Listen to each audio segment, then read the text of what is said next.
What if I told you your dog doesn't actually need you to survive? I know, it sounds harsh, almost like betrayal. But this question, it reveals a truth about dogs and about us that most people never even think about. Because while we see ourselves as their protectors, the story is much more complicated. And today, we're going to unpack it. But first, meet Tasha.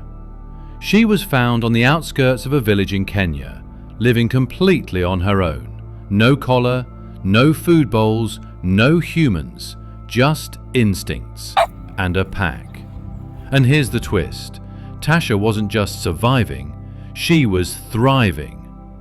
So, do dogs really need us? Or have we been telling ourselves a comforting lie?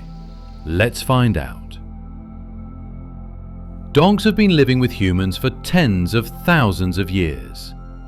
We like to think we domesticated them, that we taught them to live alongside us, obey us, love us. But what if they chose us, not the other way around? Archaeological evidence suggests dogs began bonding with humans before agriculture. That's right, before farming even existed. They weren't captured, they followed us, shared our fires, ate our scraps, protected our camps. So, are they really dependent, or are they just incredibly adaptable? Remember Tasha? She wasn't the exception. In India, there are over 30 million free-ranging dogs, born, raised, and surviving without owners. In the Bahamas, the famous potcake dogs form entire social structures. These dogs are not feral, they're intelligent, social, and often friendly. So here's the real question. Are your dog's instincts still alive under all that fluff? Dogs are scavengers by nature, not hunters like wolves, not grazers like sheep. They adapt. Put them in the wild and most dogs will forage, form loose packs, and find water. Sure, some breeds wouldn't last long. A pampered pug or show poodle would struggle. But even then, instinct kicks in. This actually happened. In Oregon, a miniature Dachshund named Lucy was lost in a remote forest after falling off a trail.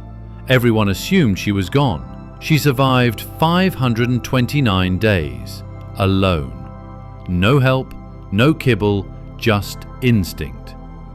When she was finally found, she was thin but alive, and incredibly, still friendly. Let me ask you this. Would your dog survive? What if you disappeared tomorrow? Would they curl up and wait for help, or become something wild? Here's where it gets tricky. Dogs might not need us to survive, but they might still need us to feel whole. Studies using MRI scans found something stunning. When dogs sniff the scent of their human, their reward centers light up more than for food, more than for other dogs. Just our smell. That's not survival. That's attachment. It's not just about instinct, it's about connection. But connection has a dark side too. Dogs can bond with abusive owners. They can attach to people who neglect them.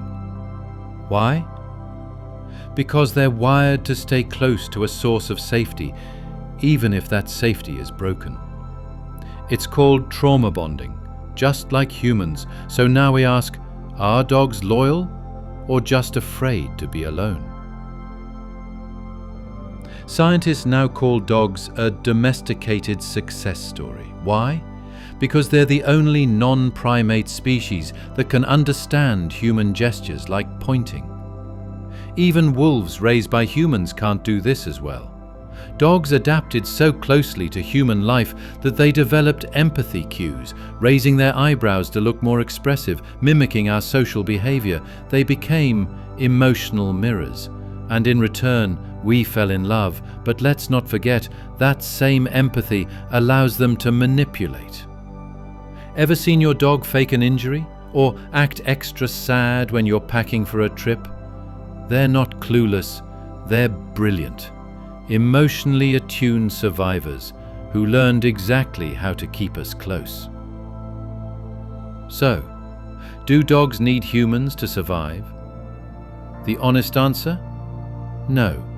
Most could survive, even thrive without us, but here's the deeper truth. Dogs don't need us to live. They choose to stay. They choose to curl beside us at night, to follow us from room to room, to wait at the door even when we're late. And that choice, that loyalty without dependency, that's what makes dogs extraordinary.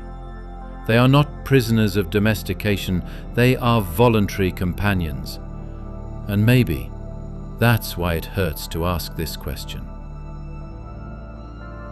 One day your dog will look at you for the last time. And in that look, whether in a park, a clinic, or just a quiet morning, you'll see it, that they never needed you. They chose you. From the first tail wag to the final sigh.